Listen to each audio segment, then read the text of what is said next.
है। शिव का एक एक गण, शंकर का एक एक तत्व सुख देता है। यहाँ सियोर वाला महाराज कुछ नहीं करेगा, यहाँ शंकर जो करेगा वो शिव जो करे। अंतिम बिंदु है तो भी बुला लेना, क्षण तकलीफ में दुख में हो तो भी बुला लेना। समस्या विकट है पर शंभु निकट है, वो पास में होगा तो फिर दुख नहीं होगा। घर से निकलो तो श्री शिवाय नमस्तुभ्यम कहकर निकलो। ऑफिस जाओ श्री शिवाय नमस्तुभ्यम कहकर निकलो।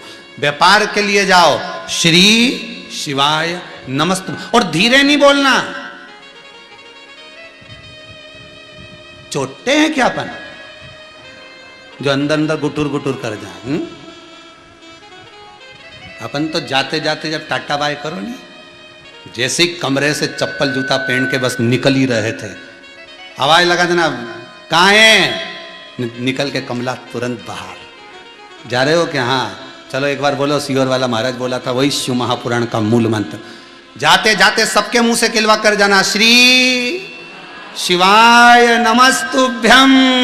और जो गया फिर दिन भर शंकर तेरे आसपास घूमता रहा। वो कहते ना कौन सा क्रीम टीवी में दिखाया था राधा कि ऐसा क्रीम लगा लो तो सूरज की रोशनी में काले नहीं पड़ो, ऐसा कुछ दिखा रहे थे गर्ग जी, हम देखे तो ऐसा कोई क्रीम लगा लो तो सूरज की रोशनी में काले नहीं पड़ो। तो ये वो क्रीम है श्री शिवाय नमस्तुभ्यम, ये वो मंत्र है, वो क्रीम है जो एक बार जिसने चढ़ा लिया ऐसा ओढ़ के जाएगा कि शंकर कवच बनकर जाएगा।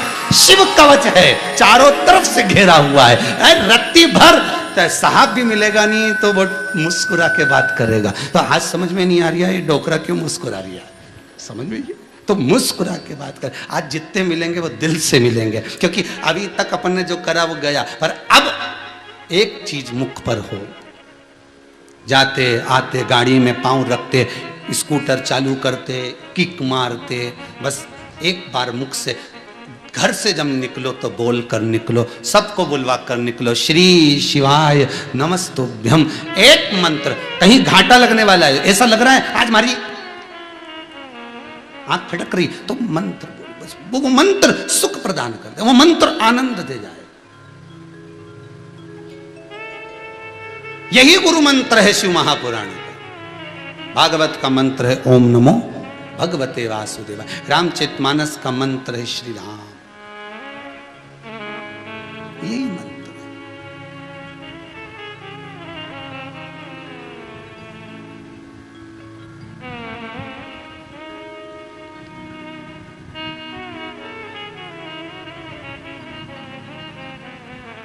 आजकल तो मंत्र की भी चॉइस होती है। गुरुजी ने एक चेले को मंत्र दिया तो चेला बोला हमको ये वाला नहीं चाहिए,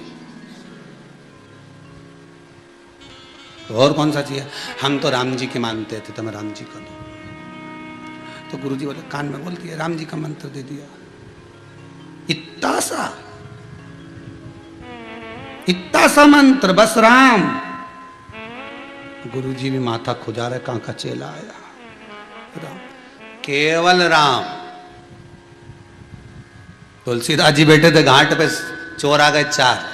सरयू जी में पानी बहुत सारा था, चोरों को तैरना नहीं आता था, पीछे से राजा के दूत आ रहे थे पकड़ने, तुलसी जी की कुटिया में चले गए। तुलसीदास जी बैठे थे, चोरों ने कहा ए बाबा, ए बाबा। बाबा बोले हाँ तुम्हें तैरना आता है? बाबा बोले घाट पे रहते हैं तो तैरना नहीं आएगा? आता।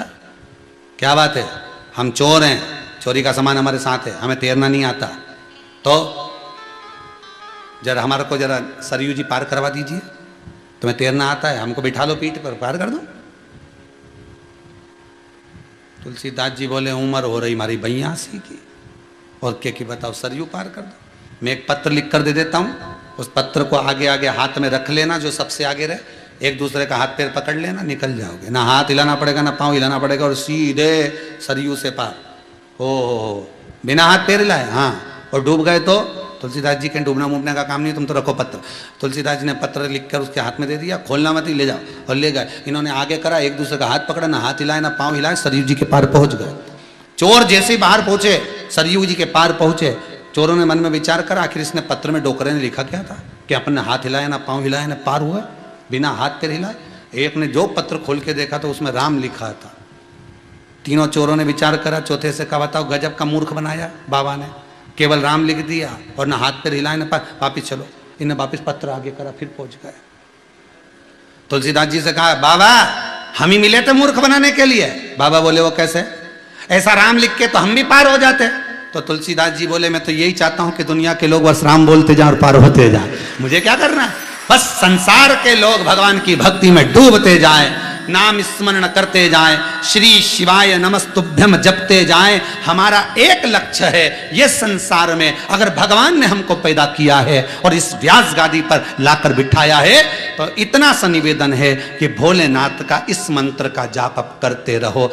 हम आपके साथ मिले ना मिले, पर शंकर आपको जरूर मिलना चाहिए। आपका दुख समाप्त होना चाहिए, सुख प्रबल होना चाहिए। जपो, जपते रहो, जपाते रहो। अगरबत्ती नहीं लगाए कोई बात नहीं, दिया नहीं जलाया घर में कोई बात नहीं, प्रणाम नहीं करा भगवान को कोई बात नहीं, पर मंत्र जरूर जपो। आपको देखकर चार को और प्रेरणा मिलेगी। फिर घर के बच्चे भी जाएंगे ना तो यही कह के जाएंगे, मम्मी मैं स्कूल जा रहा हूं, श्री शिवाय नमस्तुभ्यम बोल कर जाएंगे। किटी पार्टी में जाओ, 4 माता 6 माता 12 माता मिले, भले तुम किटी पार्टी में अपने आप को बहुत ओवर बना, भले कितना फैशन करके जाओ, पर एक बार जितने किटी में बैठी हो सारी किटी की महिलाओं को कह दो आज सब मिलकर बोलेंगे श्री शिवाय नमस्तुभ्यम। किसी को बुरा लगे तो लग जाए, तुम्हारा क्या जाए, अगली किटी हमारे यहां मत करना, मत समोसा खाना, इससे ज्यादा क्या। पर श्री शिवाय नमस्तुभ्यम भले लग जाए, पर उम्मीद है मुझे पूरी किटी में कोई तुमको हंसेगा नहीं, कोई तुम्हारे लिए ठाके नहीं लगाएगा, इतना जरूर कहेगा कि इसने कथा जरूर सुन रखी है, ये पक्का है। तो आप कहोगे, आप अग्रण्य होगे। होता है व्यक्ति जो इंजन होता है ना, ये आगे चलता है, इसके पीछे डब्बे लगे रहते हैं, तो ये इंजन को मुंडा काला करना पड़ता है धुएं में, तब तो इतों को खींच के ले जाएगा। जो बोलने वाला होता है ना, वही मुंडा काला करे, जाना तो पड़ेगा, डब्बों को पार लगाना है तो करना तो पड़ेगा। भजन चित्त स्मरण करे। माता पार्वती ने शंकर भगवान को देखा, शिव जी भगवान शंकर को देखकर, वही श्रावण की शिवरात्रि के दिन माता पार्वती को गुरु मंत्र प्राप्त हुआ था शिव के द्वारा। और वो मंत्र कोई दूसरा नहीं, करुणा का मंत्र था, प्रेम का मंत्र था, स्नेह का मंत्र था। और दूसरा मंत्र माता पार्वती को प्राप्त हुआ था तुमरुका जी से। तुमरुका जी ने जो मंत्र दिया, पार्वती को पहले शिवलिंग का निर्माण करना नहीं आता था। भगवान शंकर के शिवलिंग का निर्माण कैसे करते हैं ये पार्वती नहीं जानती थी। भगवान शंकर की पूजन कैसे करते हैं ये पार्वती नहीं जानती थी। संसार के कई लोग हैं, इस मृत्यु लोक के कई लोग हैं जो शंकर जी के मंदिर भी जाते थे, लोटा भर के पानी भी चढ़ाते थे, धतूरा भी चढ़ाते थे, बेलपत्र भी चढ़ाते थे, शमी पत्र भी चढ़ाते थे, पर उनको ये नहीं मालूम था कि शमी पत्र का मतलब क्या है, उनको ये नहीं मालूम था आंख के फूल का मतलब क्या है, उनको ये नहीं मालूम था कि बेलपत्री का मतलब क्या है, उनको ये नहीं मालूम था कि पानी चढ़ाने का लाभ क्या है। एक एक शंकर भगवान की जलाधारी देखते थे, समझते थे कि ऐसी हो बनती होगी, पर उसमें पार्वती का स्थान कौन सा है, उसमें अशोक सुंदरी का स्थान कौन सा है, उसमें कार्तिकेय का स्थान कौन सा है, उसमें गणेश जी का स्थान कौन सा है। आप कथा सुन सुनकर इतने राजी हो गए कि अब आप दूसरे को बता सकते हो कि ये शंकर जी का ये स्थान है, ये पार्वती का स्थान है, ये गणेश जी का स्थान है। आपके भीतर शिव महापुराण इतनी संजो दी गई। अब पूजन करने में आनंद आता है, पहले मालूम नहीं था तो ऐसे कर देते, अब पूजन करने में आनंद आता कि यहाँ गणेश जी हैं, यहाँ मैं कंकु लगा दूं, मैं चंदन लगा दूं, यहाँ भी चंदन लगाऊं, ये गोलधारी पे भी चंदन लगाऊं, ने शंकर जी के भी चंदन लगाऊं, ने ऊपर जो 5 कन्याएं हैं उनके भी चंदन, अब मन में आता।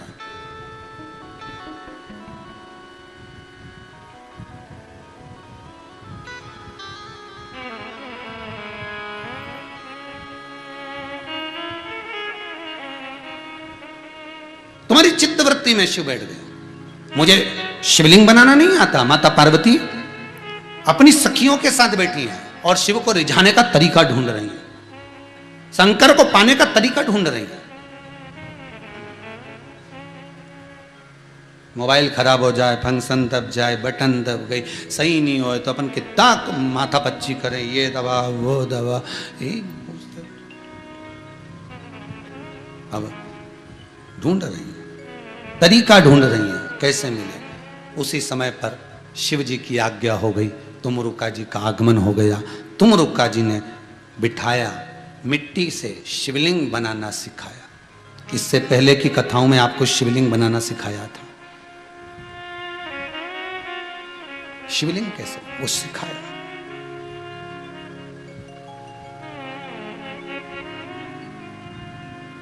शिवलिंग का निर्माण करना सिखाया गया, और जो शिवलिंग का निर्माण करना सिखाया, फिर कहेंगे ब्राह्मण श्वेत मट्टी का शिवलिंग बनाए, क्षत्रिय लाल मिट्टी का शिवलिंग बनाए, वैश्य पीली मिट्टी का शिवलिंग बनाए, शूद्र काली मिट्टी का शिवलिंग का निर्माण करें। 6 अगस्त को श्रावणी शिवरात्रि के दिन शाम को 7 बजे से 8 बजे तक आस्था चैनल पर अपन जब कथा के अंतर्गत 7 बजे से 8 बजे तक जब अभिषेक करेंगे, इस कोरोना महामारी को समाप्त करने के लिए, तीसरी लहर ना आए और अपन रोग से मुक्त रहें और स्वास्थ्य अच्छा रहे, सबके घर में लक्ष्मी का भंडार भरे, उसके लिए जो अपन अनुष्ठान करेंगे 1 घंटे, उसमें प्रयास करना आप भी कि सफेद मिट्टी अगर ब्राह्मण हो तो श्वेत,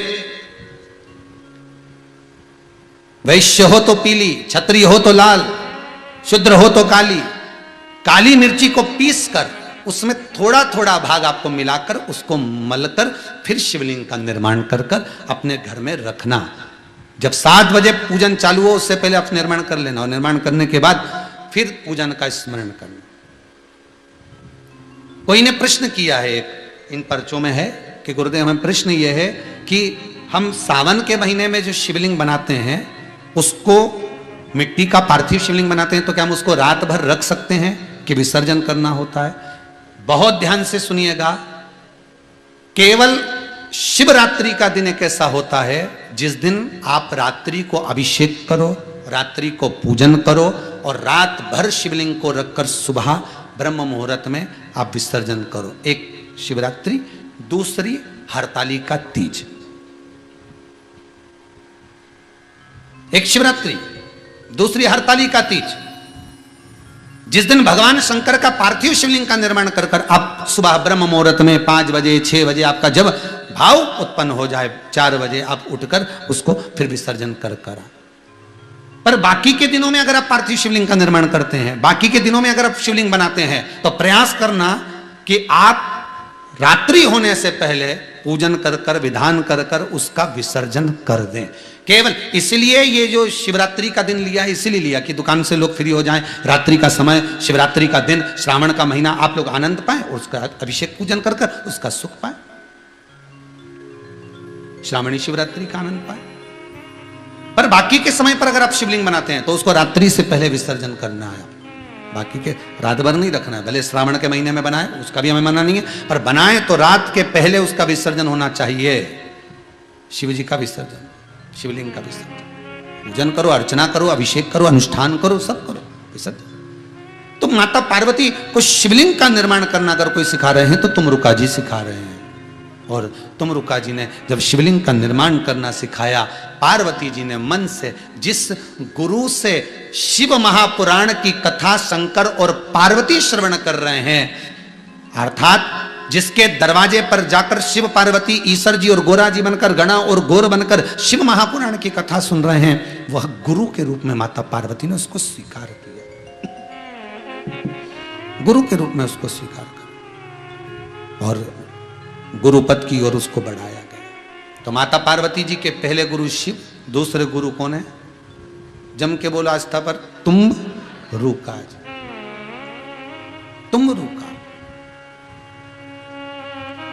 ये तुम रुका जी साधारण नहीं है, फिर निवेदन करूंगा, शिव के परम भगत है, परम भगत। किसी के शरीर पर लकवा लग जाए, पैरालिसिस हो जाए, शरीर काम करना बंद कर दे, प्रयास करना, आधी बोतल सरसों का तेल या 1 बोतल सरसों का तेल, उसमें 5 कमलगट्टे, 5 लौंग, 5 काली मिर्ची, उस तेल में डालकर शंकर जी को समर्पित कर दीजिए।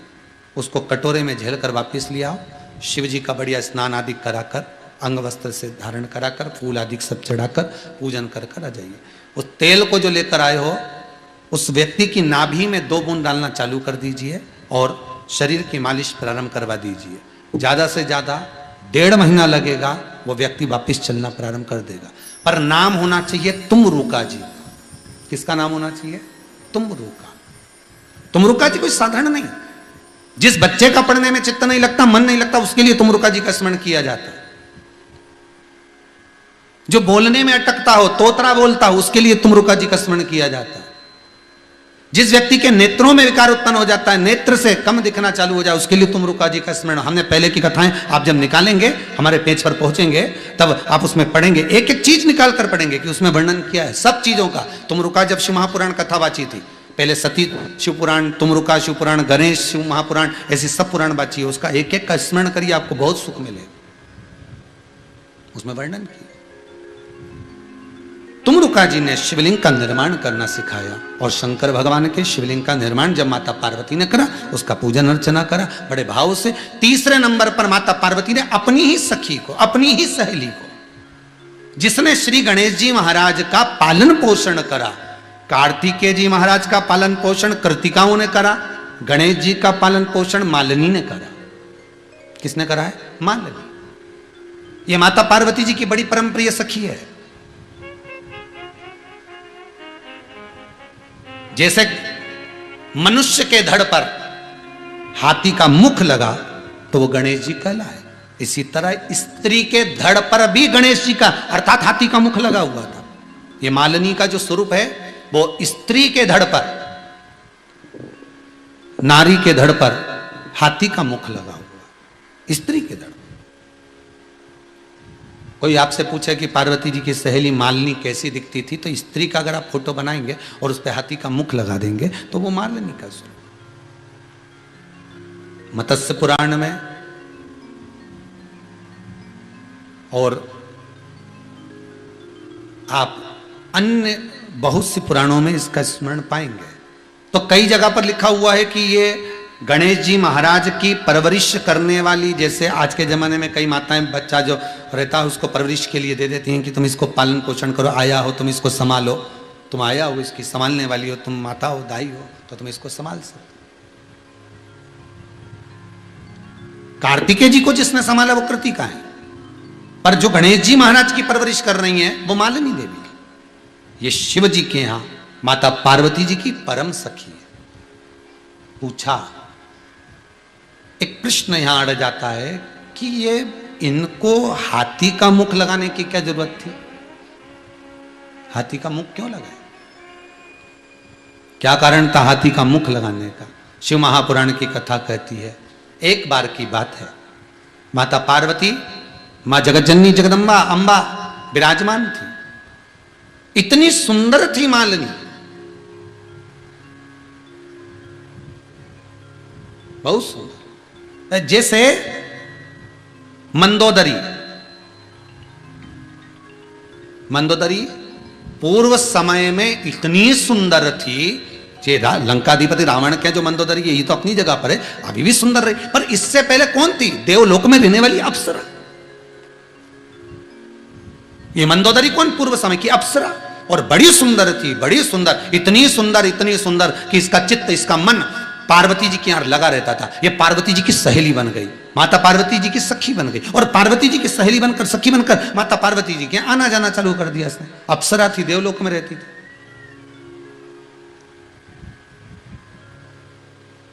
अब आना जाना इसका प्रारंभ हो गया। एक दिन पार्वती जी घर पर नहीं थी, माता पार्वती कैलाश पर नहीं थी, और माता पार्वती जब कैलाश पर नहीं थी और इसका आगमन हो गया, इसने शंकर भगवान को देखा, बड़े सुंदर शिव थे, उनकी पूजन में लग गई, उनके पूजन में, आराधना में ये लग गई। जल का अभिषेक कराया, पंचामृत अभिषेक कराया, पूजन पाठ करी, इतने में पार्वती जी का आगमन हो गया। पार्वती जी ने देखा, देवलोक की अप्सरा ये मेरे पास मुझसे मिलने आती थी, पर आज शिव जी की आराधना में लगी है, अब ये समझ नहीं पाई कि आराधना कर रही है कि शंकर भगवान की तप साधना को मिटाना चाहती है, शिव को अपना बनाना चाहती है। इसकी चित्तवृत्ति में माता पार्वती के मन में भाव उत्पन्न हो गया, और मन में भाव ये उत्पन्न हुआ कि ये शंकर को रिझाने के लिए कर रही है, शिव को रिझाने के लिए। कोई जरूरी नहीं होता कि कोई स्त्री अगर पुरुष से प्रसन्न चित्त में बात कर रही है तो गलत संबंध ही होगा। फिर निवेदन करूंगा, ये आपके विचारों में, सोच में ये आ जाना चाहिए, जैसा चश्मा लगा होगा सामने वाला व्यक्ति वैसा ही दिखेगा।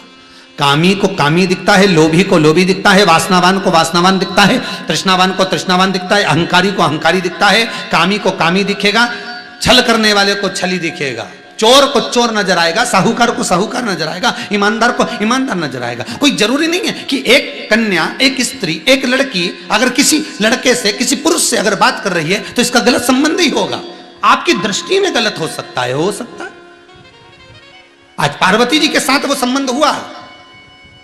देवलोक की अप्सरा शिव की पूजन कर रही थी और पार्वती को क्रोध आ गया, तो देवलोक की अप्सरा होकर तू मेरे पति को रिझाने में लगी है, मैं तुझे श्राप देती हूं, 12 वर्ष तक तू एक कुएं में मेंढक बनकर रहेगी। मेरा श्राप है तुझको, तुझे एक कुएं में मेंढक बनकर रहना पड़ेगा। शंकर भगवान के नेत्र खुल गए, शिव जी नेत्र खुले और शंकर भगवान कहे, पार्वती आपका दोष है। शंकर भगवान का स्वरूप शिवलिंग किसी को भी दिखेगा तो कोई जल पात्र से जल तो चढ़ाएगा। शंकर का मंदिर कहीं पर भी होगा, एकांत में भी होगा, और कोई स्नान कर कर आ रहा है, एक लोटा पानी भर गया, चढ़ा दिया, तो क्या तुम सबको श्राप दे दोगे? इसके मन में गलत नहीं था। सुनो पार्वती, शंकर के दरवाजे पर पांव वही रखता है जिसके हृदय से पाप निकल गया होता है। फिर कहूंगा, शिव महापुराण की कथा में मन उसी का लगता है जिसके भीतर से पाप और कपट निकल गया होता है। नहीं तो शंकर की कथा नहीं सुन सकते। आपके हाथ में रिमोट रहेगा, तुरंत चैनल चेंज कर दोगे, तुरंत बदल दोगे। हाथ में मोबाइल रखकर ये 40-40 हजार लोग, 35-35, 40-40 हजार लोग यूट्यूब पर कथा श्रवण कर रहे हैं, इनके मन में पाप कपट नहीं हो सकता। उनका मन लगा हुआ, चित्त वृत्ति लगी हुई।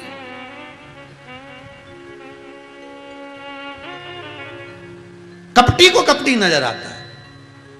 तुमने गलत सोच लिया, तुम्हारी चित्त वृत्ति गलत थी। कहां से आ रही हो? शिव ने प्रश्न रख दिया, कहां से आ रही हो तुम बताओ। अब प्रश्न पार्वती के सामने था। पार्वती जी बोली, मैं लक्ष्मी के यहां से आ रही हूं।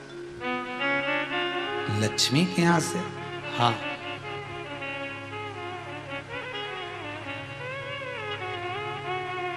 क्या बात हुई, क्या हुआ? पार्वती जी बोली, देव ऋषि नारद ने बोला है अनसुईया का सात्वित्व बड़ा प्रबल है, वो अपने पति को परमेश्वर मानती है। हम तीनों चाहती हैं कि तीनों देवता परीक्षा लेने जाएं। शिव जी जान गए, किटी पार्टी से समोसा खा के आई है, समझ गए। कहीं जैसा खाया अन्न वैसा हो गया मन, जैसा पियो पानी वैसी हो गई वाणी। किसी किसी की यहां से शादी में से खाना खा के गाड़ी पे आओ तो ही लड़ाई चालू हो जाती है दादा। खाना खा के ही निकले थे मोटरसाइकिल पे, बस रिसेप्शन निपटा और अब भी खाना खाया और लिफाफा दिया और चले, उतने में लड़ाई चालू। पति पत्नी मोटरसाइकिल पे झगड़ा करते से बनाया और खिलाने वाले ने कैसा चिवड़ा कुड़ कुड़ के खिलाया। उसका जो अन्न खाया है वो पचेगा तब तो शांति होगी। इसलिए कहते हैं गुरु के दरवाजे की टिक्कड़ खा लो। 50 अच्छी अच्छी होटल बनी हो, पर कहीं अगर भंडारे का भोजन मिल रहा है तो वो खाना पसंद करना, होटल का नहीं। वहां का एक निवाला खाएंगे तो हृदय को आनंद। भले कुछ नहीं मिले ना, पतरी पतरी दाल मिल जाए, रोटी मिल जाए, सब्जी मिल जाए, उतने में ही स्वाद बढ़ जाए। साहब भोजन बड़ा अच्छा बना, भोजन बहुत जोरदार था। कहीं नहीं, यहाँ तो ना तो पूड़ी बने ना मालपुआ बने, यहाँ तो बने तो रोटी सब्जी, तो उतने में ही स्वाद बढ़ गया, बहुत जोरदार बना। क्या जोरदार भोजन मिला ना, दाल रोटी अच्छी बना के, बहुत बढ़िया। तो क्या इतना सारा मना खाया? नहीं तो होटल में नहीं खाया, होटल में कहीं खाए, गुरु जी के आश्रम में खाए। प्रसाद जिसके यहां का खा के आई, चित्तवृत्ति वैसी हो गई, इसलिए तुम्हें खोड़ दिखा।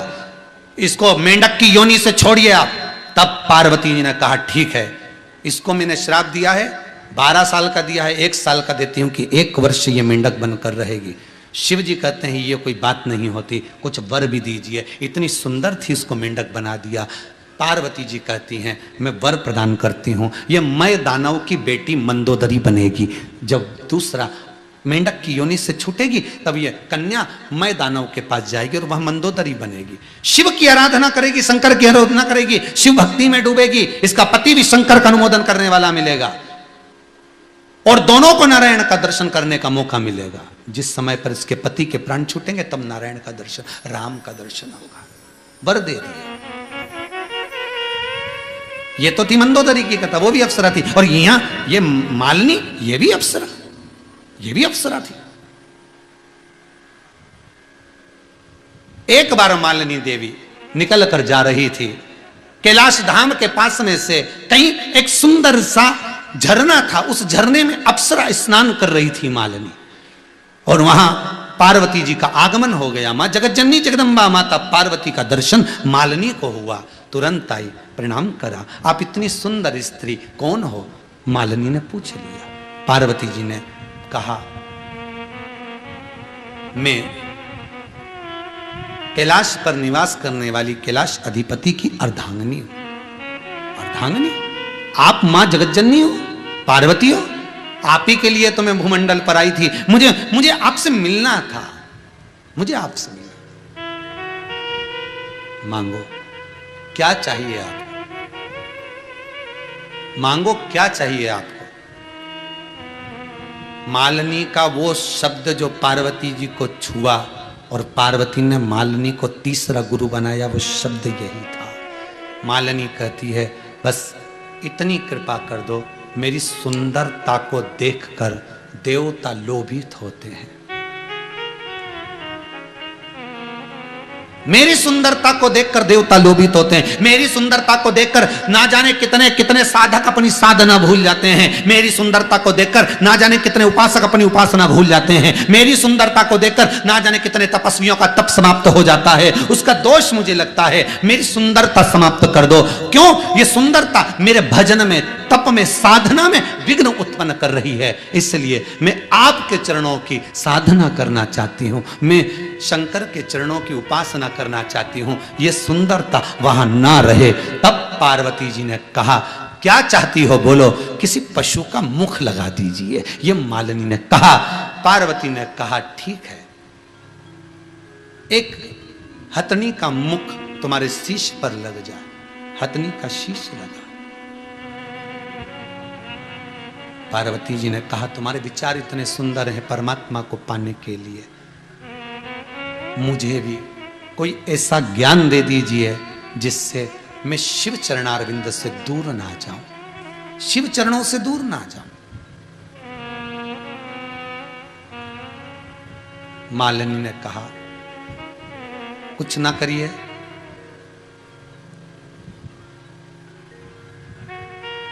कुछ ना करिए। पति को 2 चीजें प्रिय हैं, एक पत्नी की सुंदरता, दूसरी पत्नी के द्वारा उत्पन्न हुआ पुत्र, संतान।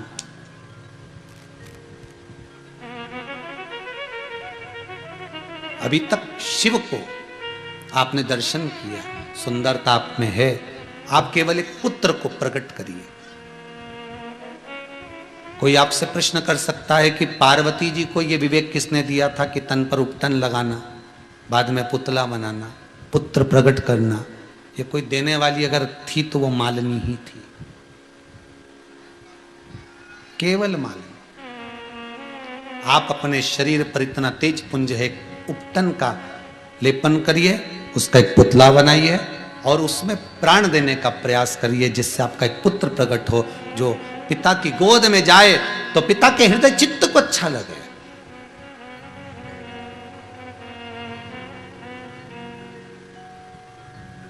ज्ञान मिल गया, लगे मिला पुत्र। विनायक गोदी में आए, विनायक गोदी। कह दिया माता पार्वती ने, इसका पालन पोषण करने वाली आप होगी।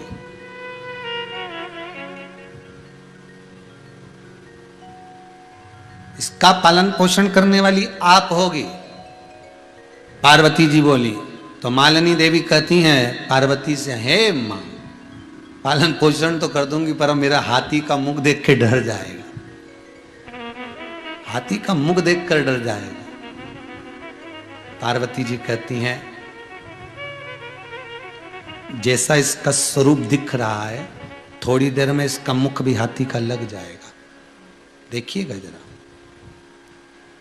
गुरु शिव महापुराण का ये चरित्र आपके जीवन से नहीं निकलना चाहिए। आज विराम का चरित्र कई संशय को मिटा देता है, ये चरित्र कई संशय। हाथी का मुख लगेगा इसको। मालिनी माता ने, मालिनी देवी ने पार्वती जी की सखी ने गोदी में लिया, उसको पालन किया। मुख हाथी का लगा था। विनायक को किसके साथ खेले? लोग शब्द पर बाण कहते हैं, शब्द पर ताना देते हैं, देखकर हंसी उड़ा देंगे। तो मां ने अपना स्वरूप जो बनाया था उसी स्वरूप अनुसार अपने पुत्र का, अगर हंसी करेंगे तो पहले मेरी करेंगे। मालिनी देवी कहती पहले मेरी हंसी होगी, क्योंकि मेरे को लगा है, मैं बड़ी हूं, मस्तक हाथी का लगा है, पहले हंसी मेरी होगी फिर मेरे बालक की हो। बहुत सुंदर संवाद है महाराज। अंधे को देखकर कभी अंधा ना कहिए, लंगड़े को देखकर कभी लंगड़ा ना कहिए, हंसिए नहीं किसी पर, किसी पर मत हंसो। संसार कब किस जगह पर पलट मार दे कोई भरोसा नहीं है। ज्यादा दूर जाकर देखने की जरूरत नहीं, अपने आप में देख लीजिए। बचपन था तो बातचीत करने वाले ढेर सारे थे, अपने आप को देखिए कि जिंदगी पलटती है, किस किस मोड़ पर लाकर छोड़ती है। जवानी आई, मोबाइल से फुर्सत नहीं मिली, संबंध हो गया तो पत्नी और पति की इतनी बात चले, सगाई शादी तक इतनी चले, रात के 2-2 3-3 कब बज जाए राम पता ही नहीं। शादी होके घर आ गई तो दुकान से 2 घंटा लेट आ रहा है। तो जिससे तू इतनी रात भर बात करता था 2-2 3-3 बजे तक, अब ये जगदम्बा से बात क्यों नहीं करे रे भेरू? तू करे क्यों? अब बात नहीं सुना। पहले तो बाल देख के कहता था क्या जुल्फे, अब वही बाल रोटी में आ जाए तब।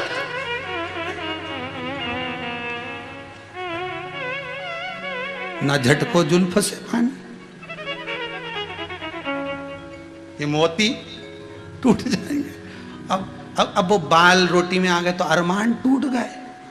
यहाँ तो मोती टूट रहे थे, गाना स्टेटस पे लगाया था।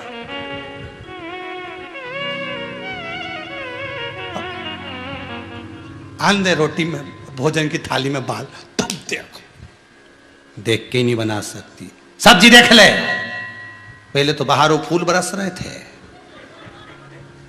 अब मेंढक बरस रहे। अब वही क्या है? चित्तवृत्ति। बचपन में फुर्सत नहीं थी, जवानी में बात करने की फुर्सत नहीं थी।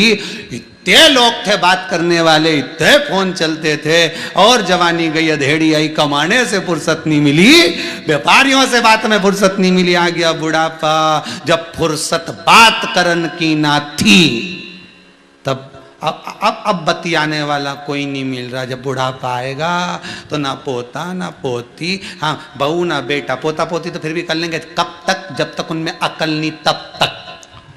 जैसे ही थोड़े पढ़ने में लगे, पोता पोती भी फिर तो फुर, अब डोकरा डोकरी अकेले अपनी जिंदगी। कोई नहीं बात करे, सबको अपने अपने से फुर्सत नहीं। पहले तुम्हारे पास फुर्सत नहीं थी, अब उनको फुर्सत। इसलिए समय दो भगवान को।